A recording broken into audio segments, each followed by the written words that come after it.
Salam dostlar. Bugün Beynəlxalq Uşaqların Müdafiə Günüdür. Bugün bütün dünyada, dünyanın hər bir yerində uşaqlarla bağlı ən müxtəlif tədbirlər keçirilir. Ən müxtəlif qanunlar qəbul olunur. Uşaqların sağlam böyüməsi üçün, yaxşı təhsil alması üçün, ailə zorakılığından müdafiə olunması üçün dövlətlər, özünə hörmət edən xalqlar hər cür addımlar atırlar.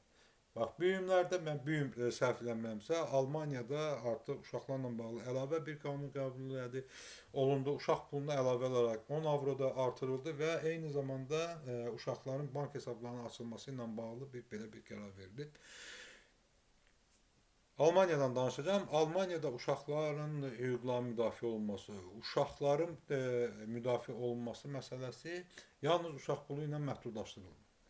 Bura daxildir tibbi sığorta. Tamamilə tibbi sığorta az yaşlıların tibbi məsrəfləri, həkim müayinəsi, əməliyyatlar, eyni zamanda dərmanlar belə dövlət tərəfindən qarşılanır və valideyn buna görə bir qəpik pul xərcləmir. Və Allah eləməsin, sabah uşaq xəstələnərsə, Azərbaycanda olduğu kimi valideyn, onun qohumları, yaxınları böyük belə stres keçirmirlər. Böyük belə əzaba düçar olmurlar. Birincisi, yaxşı həkim axtarmaq belə şeyindən azaddılar, qayğısından azaddılar. Yaxşı xəstəxana axtarmaq qayğısından azaddılar. Çünki Avropanın istənilən ölkəsində tibbi xidmətlər Azərbaycanla müqayisə olunmaz dərəcədə yaxşıdır. Eyni zamanda xəstəxanaya verəcək pulu burada valideynlər düşünmür. Çünki tibbi sığortası var və bu tibbi sığortanın xərcini də hökumət 100% qarşılayır. İğnə, dərmanı, istənilən digər tibbi xidmətlər hamısı hökumət tərəfindən qarşılanır. Burada uşaqların müdafiəsi eyni zamanda məktəblərdə çox ciddi şəkildə həyata keçirilir. İlk növbədə onu deyim ki, burada həm bağçadan tutmuş ali məktəbə qədər bütün təhsil haqqı Azərbaycandan təhsil Azərbaycandan fərqli olaraq pulsuzdur. Deyə bilərsiniz ki, Azərbaycanda da təhsil, orta məktəb, bağça pulsuzdur. Yalan söhbət, elə bir şey yoxdur. Hər birimiz bildik ki, Azərbaycanda bağçaların, dövlət bağçaların böyük hissəsi özəlləşdirildi. Xüsusən Bakı şəhərində özəlləşdirildikdən sonra həmin bağçaların təyinatı dəyişdirildi, söküldü, yerində çox mərtəbəli binalar yaxud da ki, ticarət mərkəzləri tikildi. İndi Bakı şəhərində uşaqların böyük bir hissəsi bağçaya getməkdən məhrumdur ya da ki, pullu bağçalara getməkdən məcburdular. Azərbaycanda təhsil, orta təhsil pulsuzdur. Xeyr, pulsuz deyil Azərbaycanda orta məktəb təhsili. Çünki orta məktəbdə Əliyevlər rejimi təhsili sıfırın altına salıblar və valideynlər məcburdur ki, öz övladlarını pul verib müəllim yanına qoysunlar, yaxud da ki, hazırlıq kurslarına qoysunlar və yaxud daha imkanlı, daha varlı ailələrsə özəl məktəblərə qoysunlar. Və bu məktəblərdə oxuyan uşaqlar yalnız hazırlıq kurslarına pul vermirlər. Həm də iki yerdə dərsə çatdırmadıqlarına görə orta məktəbdə, oxuduqları orta məktəbdə də dərsə getmədiklərinə görə məktəb direktorlarına rüşvət verməyə məcburdular. Attestat alanlar rüşvət verməyə məcburdular. Azərbaycanlı valideynlər, Azərbaycanlı uşaqlar ali məktəbə gedəndən sonra dövlət ali məktəblərində pulsuz mu oxuyurlar? Xeyr, elə bir şey yoxdur. 10%. Bəlkə də 10%-dən aşağı bir hissə dövlət hesabına, yerdə qalan hamısı ödənişlidir. Və Azərbaycan insanı, Azərbaycan vətəndaşı öz övladlarına pulsuz təhsil verə bilmir. Ailədaxili zorakılıqlar. Və bu bizim millətimizə xas olan bir şeydir ki, övladlarını, uşaqlarını vurmaq, bunlara qarşı fiziki şiddət göstərmək. Və təəssüflər olsun ki, biz 21-ci əsrə gəlib çatmışıq. Yenə də Azərbaycan hakimiyyətinin mentalitet, milli dəyərlər belə anlayışı o həmin prizmadan baxaraq biz ailə daxili zorakılıqlara, uşaqlara qarşı şiddətin qarşısını ala bilməmişik. Bugün uşaqların müdafiəsi günüdür və Azərbaycanda uşaq pulu verilmir. Azərbaycan xalqının uşaqlarının pulunu 1993-cü ildən sonra Əliyevlərin uşaqları mənimsəyir.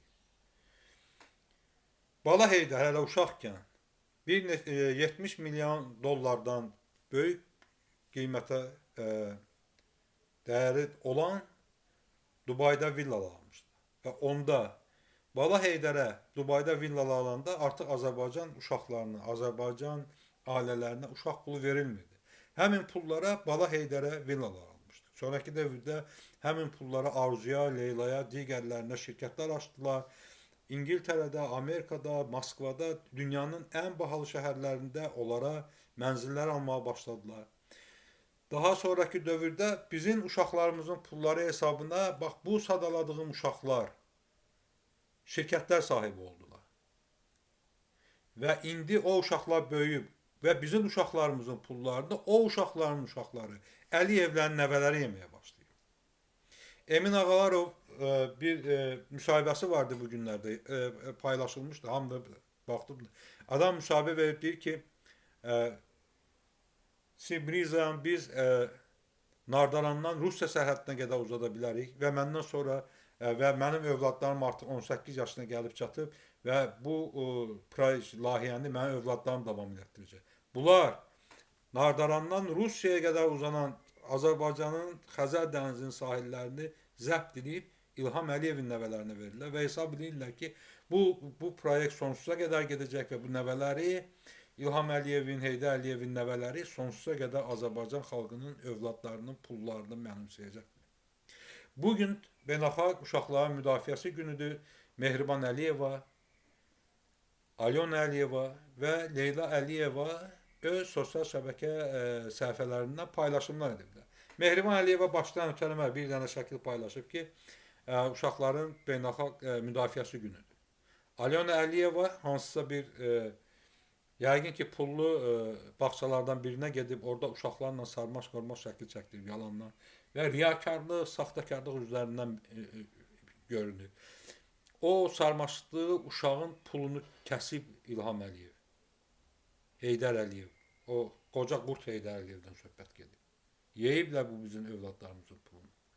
Leyla Əliyeva qızıdır, bacısıdır bilmirəm. Hər halda deyilənlərə görə bu onun qızıdır, götürülmə qızıdır, amma bacısı olduğu söylənilir ki, İlham Əliyevin qızıdır. Onu qucaqlayıb bir video rolik hazırlayıb uşaqlarla çəkdiyi şəkillərlə. Axı siz ailə, siz Əliyevlər 10 milyonluq xalqın uşaqların pulunu yeyibsiniz. Siz bugün də dirənirsiniz uşaq pulu verməmək üçün. Səidə Bəkir qızlarının, nə bilim, hansısa bir əxlaqsız bu deputatların dili ilə uşaq pulu tələb edən Azərbaycan vətəndaşlarını aşağılayırsınız. Biriniz uşaq pulu tələb edən atalara, fahişə qadına oxşadırsınız. Məsələn, Səidə Bəkir qızı özünə oxşadı. Və yaxud o birisi bir Ağamalının, deputat Ağamalının qızı yenə də belə Azərbaycan xalqını aşağılayaraq deyir ki, uşaq pulu tənbəlliyə səbəb olacaq. Və bu adam deputat kreslosunun atasından təhvil alır. Elə bil ki, bu ailə rentasıdır, ailə belə malıdır, ağamalı. Deputat yerini öz malı bilib qızına verdi, partiyanı da öz malı qızına verdi. Və bu mallar hesabına, bax bu ağamalıların uşaqları, Əliyevlərin uşaqları, digərlər bu hakimiyyətdə olan uşaqları bizim uşaqlarımızın haqqını yeyirlər. Bunların uşaqları bizim uşaqlarımızın uşaqlarının haqqını yeyəcək. Nəvələrimizin haqqını yeyəcək. Nə qədər ki biz susuruq, nə qədər ki biz danışmırıq. Bugün Leyla Əliyeva öz qızını belə qucaqlayıb, şəklini paylaşıb, beynəlxalq uşaq günü münasibəti ilə təbrik edərkən Fransada Sevinç Sadıqova, Əfqan Sadıqovun həyat yoldaşı. Xəstə qızının başının üstündə orada əsir. O uşaq, bax bu Əliyevlərin günahı üzündən xəstələnib. Atasından ayrı qalıb. O ailənin çəkmədiyi əzab qalmayıb, əziyyət qalmayıb. İndi də ailənin birləşib, xoşbəxt olmanı, ölkədən kənarda bir uzaq məmləkətdə xoşbəxt olmanına imkan vermir İlham Əliyev. Əfqan Sadıqovun uşaqları uşaq deyil, ay zırrama. Hamının haqqını yiyibsiniz. Bugün həbsxanada olan siyasi məhbusların övladları öz atalarına üzünü həsrətdirlər. Ülvi Həsənlinin qızı atasını düzəməli başlı görmədi. Ona görə görmədi ki, Əliyevlər bu uşaqların haqqını yiyib öz uşaqlarını verirdi. Oğurlayıb bizim haqqımızı. Tək bizim uşaq pullarımıza uğramayıblar ki bu adamlar. Bu əxlaqsız ailə Təkcə bizim uşaqlarımızın pulunu oğurlamıyor, həm də uşaqlarımızın xoşbəxtliyini oğurluyor. Bir ailədə böyüməsinin qarşısını alır. Uşaqların hüquqlarının müdafiə günüdür. Və zindanda olan ataların, anaların, övladları, nəvələri, nəvə deyil, onlar uşaq deyillər. Və yalandan maskalanıb Facebookda şəkil paylaşmaq, nə bilim, uşaq bağçasına gedib orada şəkil çəkdirmək uşaqları müdafiə eləmək demək deyil. Ailələri dağıtmışsınız siz. Sizin hesabınızda, sizin əxlaqsızlığınız, görməmişliyiniz, acgözlüyünüz hesabında Azərbaycanda boşanmaların sayı dəhşətli dərəcədə çoxdur. Və hər boşanan ailədə bir travmalı uşaq böyüyüb. Və bütün bu günahlar, bütün bu baş verən negativ hallar ki, uşaqların həyatına ağır təsir göstərib, birbaşa Əliyevlərin. Bax, İlham Heydər Əliyev başlayıb bu cındır əl siyasəti 93-cü ildən və bu gün də davam edir və bunlar hesab edirlər ki, bu əbədi olaraq belə olacaq.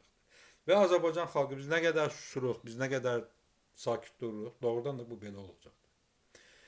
Bütün uşaqları təbrik edirəm. Arzu edirəm ki, uşaqlar xoşbəxt böyüsünlər. Arzu edirəm ki, bütün həbsdə, günahsız olaraq həbsdə yatan atalar öz övladlarına qovuşsunlar. Və biz belə axmaq bir rejimdən qutaraq və bir xoşbəxt dövlət olaq, xoşbəxt ailələrimiz olsun, xoşbəxt uşaqlarımız olsun. Çox sağ olun.